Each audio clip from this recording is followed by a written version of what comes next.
नमस्कार दोस्तों, RMS institute के ऑनलाइन एजुकेशन प्लेटफॉर्म में आपका एक बार फिर से स्वागत है। आज हम हमारा जो D Ed special education second year वाले बच्चों का जो सिलेबस चल रहा है, आज उसी सिलेबस को आगे बढ़ाते हुए हम पढ़ेंगे आज पेपर नंबर 7 के यूनिट नंबर 4.4। इस यूनिट नंबर 4.4 के अंतर्गत हम सबसे पहले पढ़ेंगे राष्ट्रीय शिक्षा नीति 1986। राष्ट्रीय शिक्षा नीति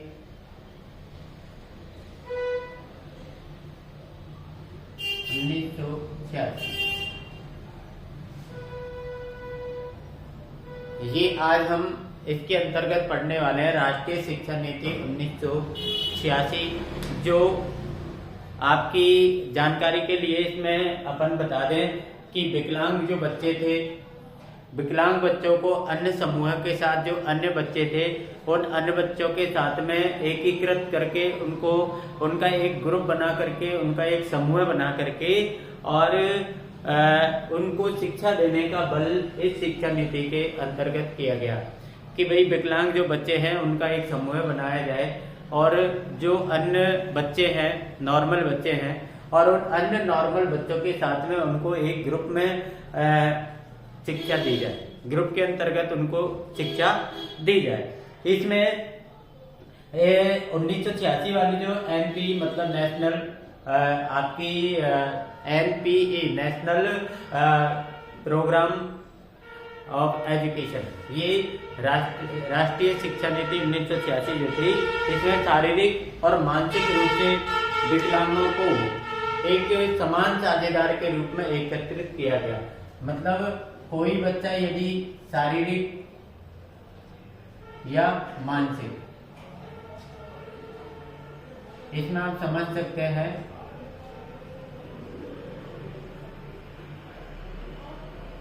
शारीरिक या मानसिक रूप से यदि कोई बच्चा विकलांग था तो उन सभी बच्चों को इस शिक्षा नीति के अंतर्गत जो है वो एकत्रित किया गया, एकीकृत किया गया और एकीकृत करके ही उनको जो है वो शिक्षा प्रदान की गई। अब हम इसके पढ़ेंगे, इसके उद्देश्य क्या थे। मतलब ये जो शिक्षा नीति थी, राष्ट्रीय शिक्षा नीति, इसको बनाने के पीछे क्या उद्देश्य था, क्यों बनाना जरूरी था। ठीक है, तो उद्देश्य में हम सबसे पहले इसमें पढ़ेंगे कि सार्वभौमिक पहुंच और नामांकन। पहला उद्देश्य था इसका सार्वभौमिक पहुंच व नामांकन, ये इसका पहला उद्देश्य था। इसके अंतर्गत आपको समझना है कि सार्वभौमिक पहुंच और नामांकन उद्देश्य में जो हमारी सरकार थी, इस सरकार का क्या प्लान था, क्या उद्देश्य था। मतलब सरकार ये चाहती थी कि प्रत्येक बच्चा जो है वो शिक्षा तक जिसकी पहुंच बने, प्रत्येक बच्चे को शिक्षा से जोड़ा जाए, प्रत्येक बच्चे को ऐसे संस्थान से जोड़ा जाए जिन संस्थानों में स्पेशल बच्चों को या अन्य बच्चों के साथ में उन बच्चों को शिक्षा दी जाती हो। दूसरी चीज, जब ये बच्चे शिक्षा से जुड़ेंगे, जब ये बच्चे उन विद्यालयों से जुड़ेंगे तो उन विद्यालयों में उनका नामांकन भी कराया जाए। मतलब उन विद्यालयों में उनको रजिस्टर कराया जाए, उन बच्चों का एडमिशन कराया जाए। ये पहला इनका उद्देश्य था। एक 14 वर्ष की आयु के बच्चे जो थे, 14 वर्ष तक आयु के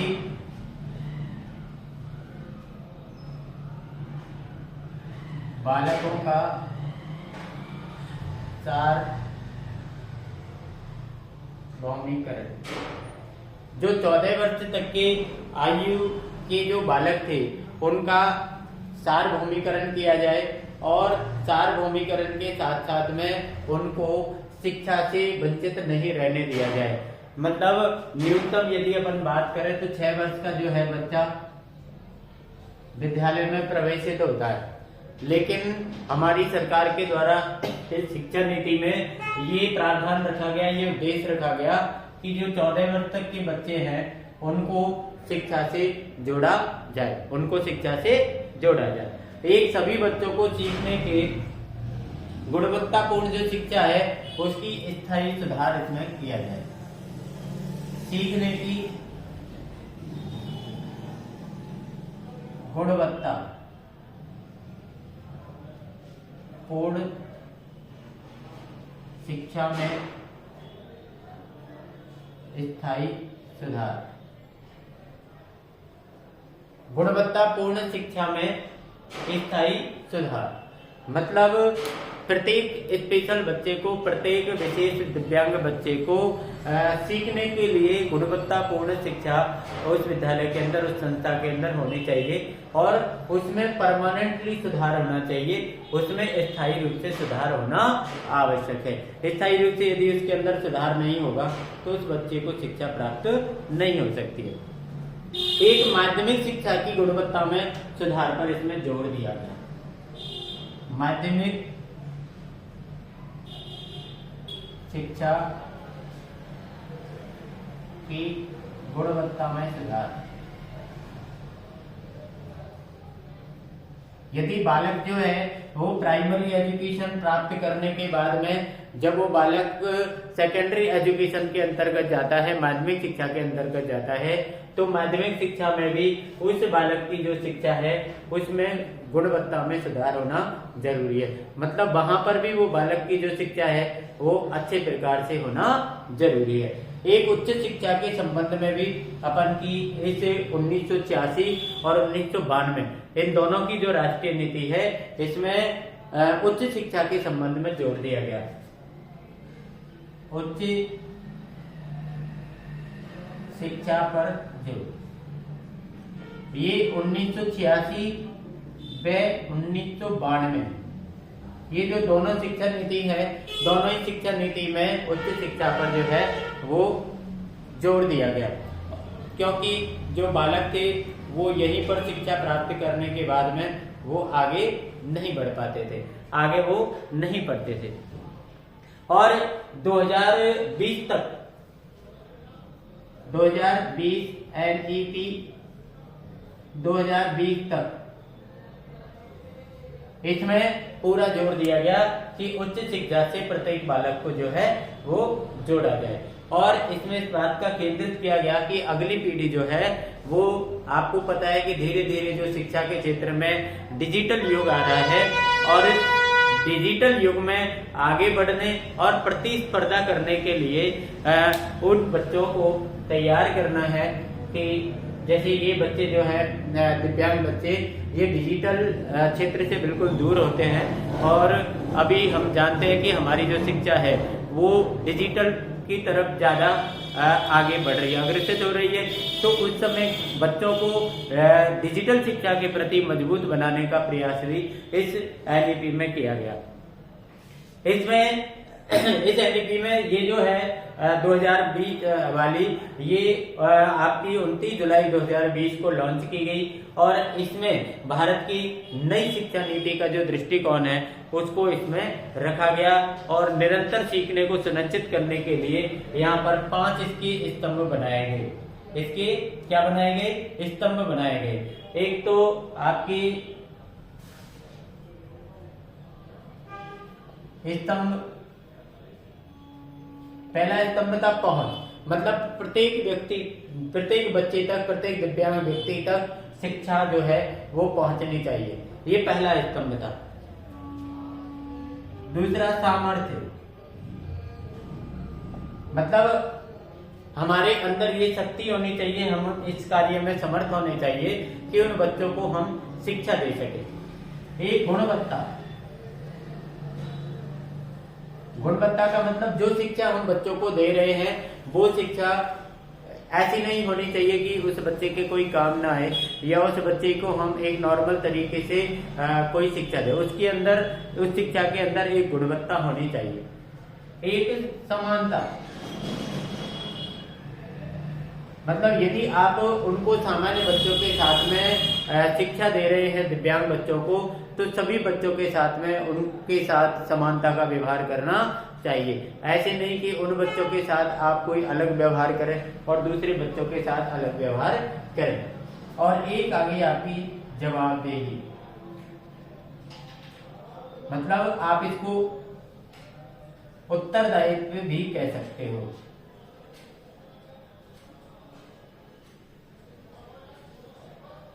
मतलब उस टीचर का, उस अध्यापक का और पढ़ाने वाले व्यक्ति का, शिक्षा देने वाले व्यक्ति का एक उत्तरदायित्व होगा कि वो उन बच्चों को अच्छे ढंग से जो है वो पढ़ाए। ये 2020 वाली जो शिक्षा नीति थी उसके अंदर ये प्रावधान रखा गया। इसके बाद इसके अंदर आया साइबर सुरक्षा में शिक्षा और कौशल।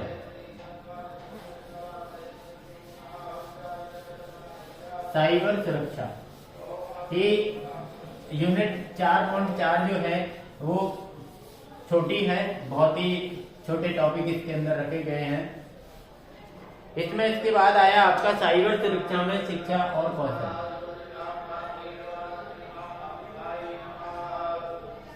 साइबर सुरक्षा में शिक्षा में कौशल। अब अपन को साइबर सुरक्षा जो है इसका मतलब समझना है कि अपन का विश्व आर्थिक मंच 2021, विश्व आर्थिक मंच 2021 और वैश्विक जोखिम रिपोर्ट 2021 के अनुसार यदि हम बात माने तो साइबर सुरक्षा जो है वो हमारे देश में धीरे धीरे क्या है, विफलता की ओर जा रही थी। मतलब हमारा देश डिजिटल हो रहा था, हमारे यहाँ पर सारी चीजें डिजिटल हो रही थी, लेकिन साइबर सुरक्षा की मजबूती नहीं होने के कारण धीरे धीरे ये जो है वो साइबर अटैक होने लगे।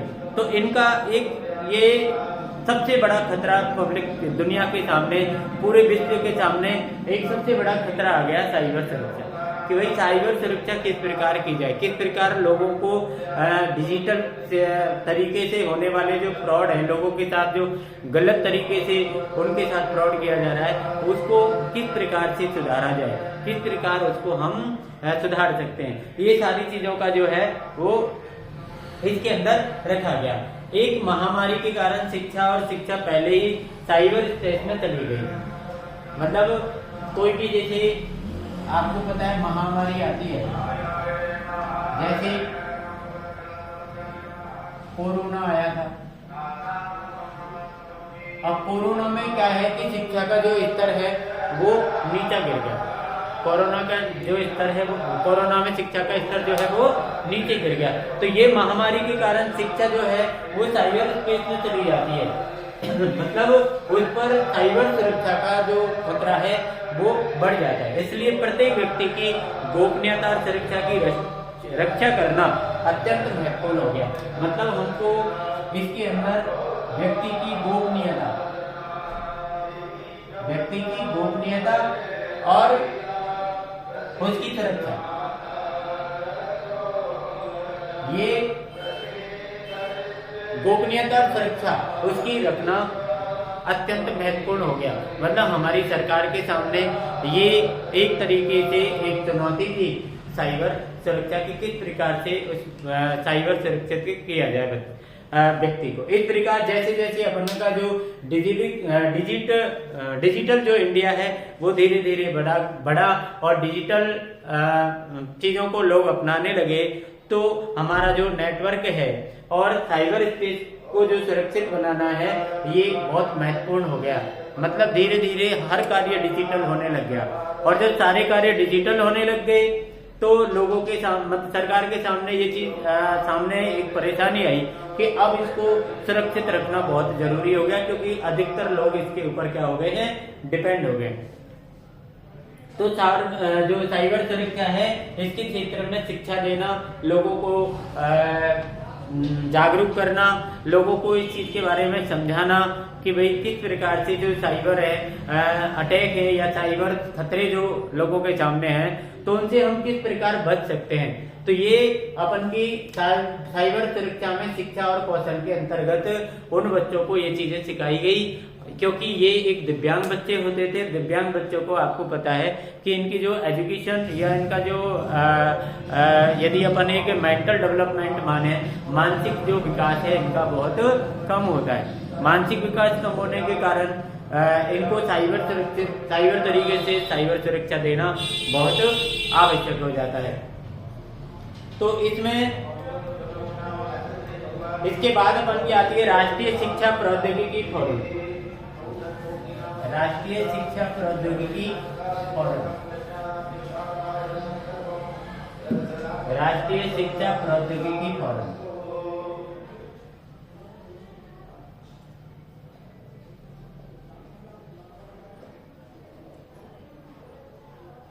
राष्ट्रीय शिक्षा प्रौद्योगिकी फोरम, इसको NETF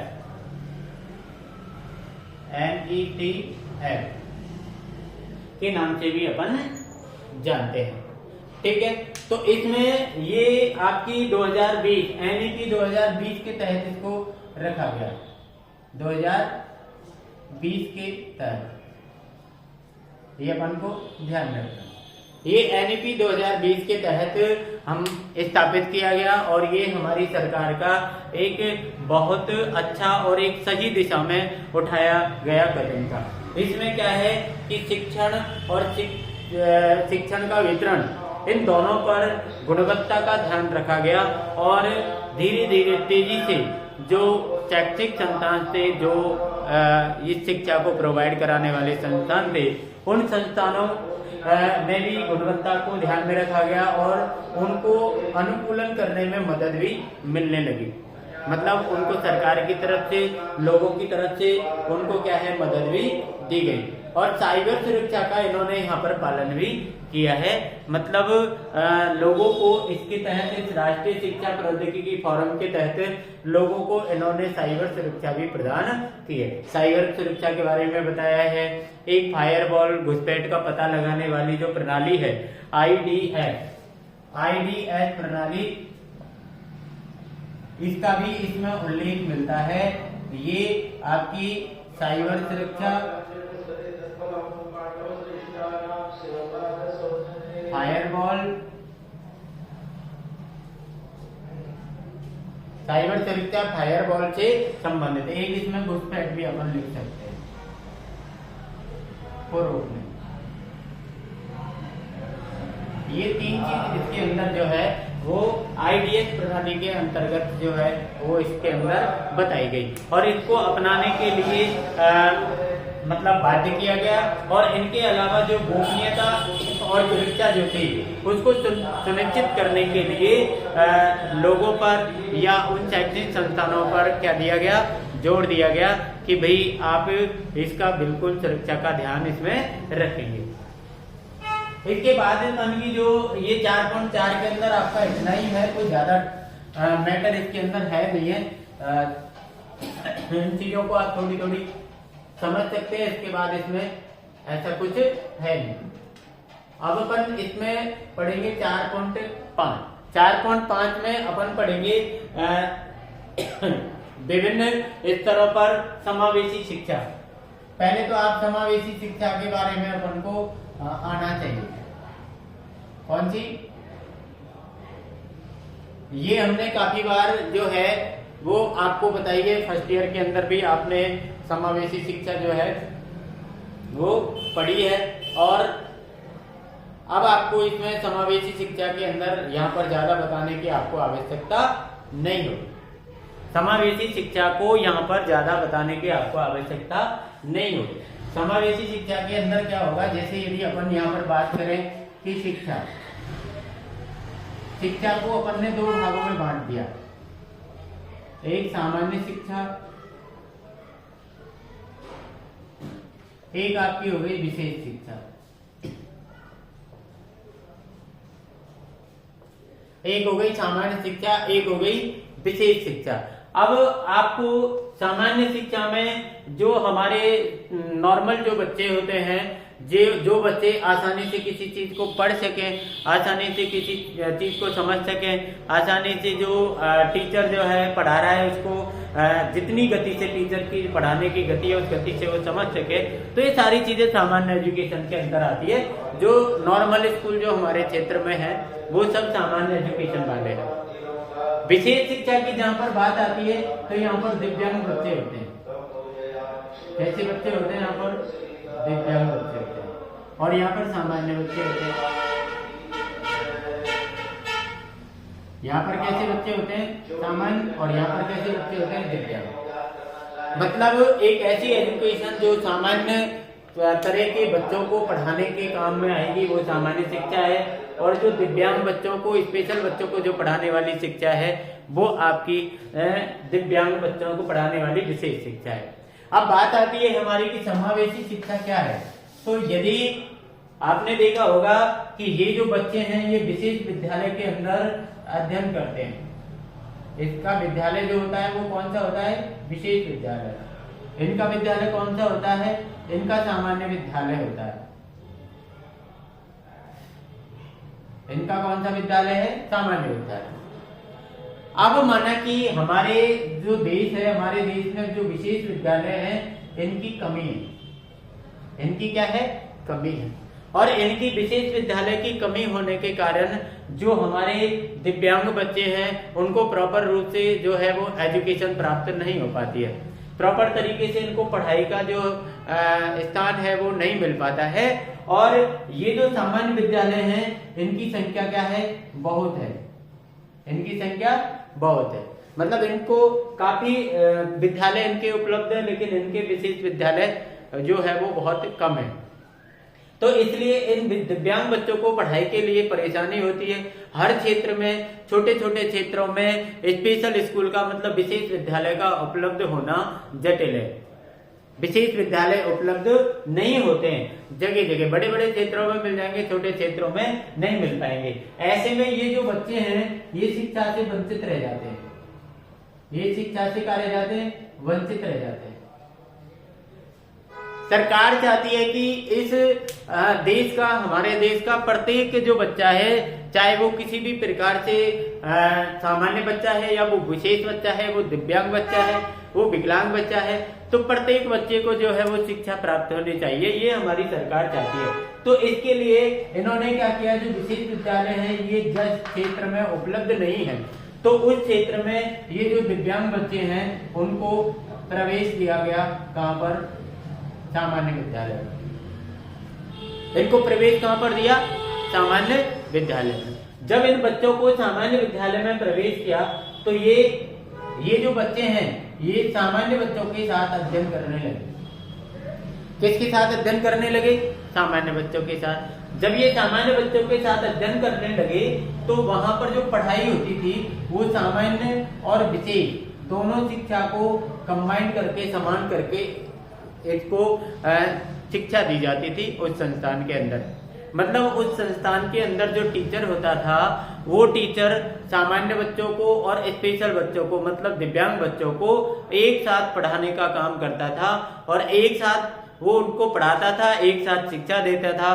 तो इस प्रकार की जो शिक्षा प्रणाली, इस प्रकार की शिक्षण विधियों का उसके द्वारा इस्तेमाल किया जाता था जो बच्चे आसानी से उसको सीख सके, आसानी से उसको वो याद कर सके, पढ़ सके, समझ सके। तो ये चीज जो की जाती थी, तो इन दोनों एजुकेशन को मिक्स कर दिया। दोनों एजुकेशन को मिक्स कर दिया तो ये दोनों एजुकेशन मिलके बनी क्या? समावेशी शिक्षा।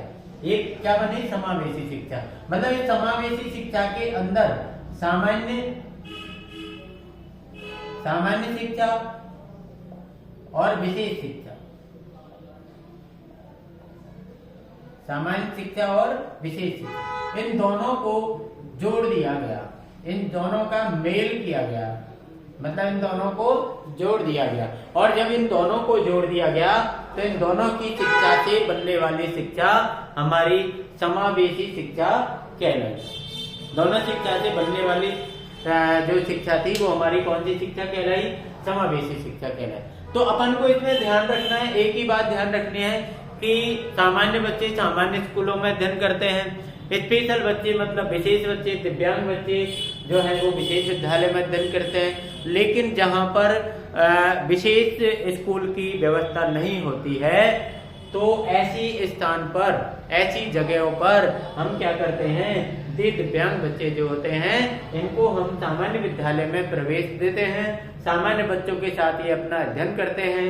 ये दोनों बच्चे एक साथ पढ़ते हैं। और दोनों बच्चे जब एक साथ पढ़ते हैं या दोनों बच्चों की एजुकेशन जब एक साथ चलती है तो इन दोनों बच्चों की एजुकेशन को हम समावेशी शिक्षा के नाम से जानते हैं। ये आपको खूब पता है कि हमारी राष्ट्रीय शिक्षा नीति के अंदर जो नई शिक्षा नीति है, उस नई शिक्षा नीति के अंदर भी इस समावेशी शिक्षा को बहुत बड़ा महत्व दिया गया है। समावेशी शिक्षा को महत्व दिया गया है। इसका कारण क्या है? इसका कारण ये कि दिव्यांग बच्चे जो हैं वो पढ़ाई से वंचित ना हो, शिक्षा से वंचित नहीं हो, उनको हर हालत में शिक्षा मिले और हर हालत में उनको शिक्षा देने के लिए विशेष विद्यालय जगह जगह उपलब्ध कराना इतना जल्दी संभव नहीं हो सकता। लेकिन जो विद्यालय ऑलरेडी सामान्य विद्यालय के रूप में सामान्य बच्चों को शिक्षा दे रहे हैं, वहां पर इन बच्चों को जोड़ा जा सकता है। ये कार्य उनके लिए आसान था। ये कार्य उनके लिए आसान था कि उसी विद्यालय के अंदर एक स्पेशल एजुकेटर को लगा दिया जाए और वो स्पेशल एजुकेटर जो है वो इन दिव्यांग बच्चों को सामान्य बच्चों के साथ बैठा करके उनको शिक्षा देगा। और जो सामान्य बच्चों के साथ उनको बैठा के शिक्षा देगा, ये दोनों की एजुकेशन कहलाई आपकी समावेशी शिक्षा कहलाई। ठीक है, आपको ओवरऑल एक ही चीज ध्यान रखनी है कि सामान्य शिक्षा अलग है, विशेष शिक्षा अलग है। सामान्य स्कूल के अंदर सामान्य शिक्षा के अंदर सामान्य बच्चे अध्ययन करते हैं, विशेष शिक्षा के अंदर विशेष विद्यालय के अंदर विशेष दिव्यांग बच्चे अध्ययन करते हैं। लेकिन किसी कारणवश यदि दिव्यांग बच्चों को सामान्य बच्चों के साथ पढ़ाई करनी पड़े तो उस शिक्षा को हम समावेशी शिक्षा के नाम से जानते हैं। इसमें जो एजुकेटर होता है वो स्पेशल एजुकेशन वाला भी हो सकता है या फिर ऐसा सामान्य एजुकेटर जो स्पेशल बच्चों को पढ़ाने का थोड़ा सा ज्ञान रखता है या स्पेशल बच्चों को पढ़ाने की उसके पास में जानकारी हो, उसको उस बच्चों की पकड़ हो, तो वो टीचर जो है, वो एजुकेटर जो है, वो इन दोनों बच्चों को क्या कर लेता है, इनको पढ़ा लेता है। तो ये आपकी हो गई समावेशी शिक्षा। ये आपकी जो 4.5 जो यूनिट है, इस 4.5 यूनिट के अंतर्गत ये केवल इतनी सी चीज दिखाई गई है। और यूनिट जो 5 है, यूनिट 5 में आपको स्कूल प्रशासन के बारे में हम पढ़ेंगे। उसकी मैं एक अलग से जो वीडियो है वो अलग से रिकॉर्ड करूंगा और यूनिट नंबर 5 की वीडियो में पूरी एक ही रिकॉर्ड कर दूंगा आपके लिए, तो उससे आपको बहुत आसानी रहेगी। और ये आपकी 4 यूनिट खत्म हो गई। 1 यूनिट की मैं एक वीडियो आपको और डाल दूंगा। इसके बाद हमारा जो ये पेपर है, 7वां पेपर जो है वो हमारा खत्म हो जाएगा। इसके बाद हम आपको आपका सेकेंड ईयर की दृष्टि से दूसरा पेपर मतलब पेपर नंबर 8 उसकी वीडियो हम प्रारंभ कर देंगे। और समय की थोड़ी सी पाबंदी या समय का अभाव होने के कारण हम डेली वीडियो रिकॉर्ड नहीं कर पा रहे हैं। तो धीरे धीरे हम प्रयास करेंगे कि अब आपको 1-2 दिन में 3 दिन में वीडियो मिलती रहे। नहीं तो हम संडे टू संडे आपको 2 वीडियो रिकॉर्ड करके आपको अवश्य रूप से भेज दिया करेंगे। आप धीरे धीरे अपनी पढ़ाई करें। जैसे ही हमको छुट्टियां आएंगी तो छुट्टियों में हम ज़्यादा वीडियो आपको रिकॉर्ड करके आप तक पहुंचा देंगे। तो आज के लिए हमने ये टॉपिक छोटा था, 4.4 और 4.5 इनमें बहुत कम मैटर था, तो वो आपका यहाँ पर ख़त्म हो गया।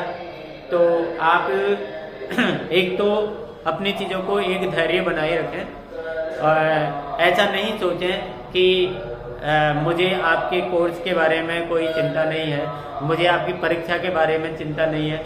मुझे आपके कोर्स की भी चिंता है, मुझे आपकी परीक्षाओं की भी चिंता है, लेकिन इसके साथ साथ मुझे मेरा कार्य जो है वो मैनेज करके ये सब कुछ करना पड़ता है। तो बिल्कुल आप भैया टेंशन नहीं करें, मैं आपका कोर्स किसी भी हालत में कंप्लीट करा के छोड़ूंगा।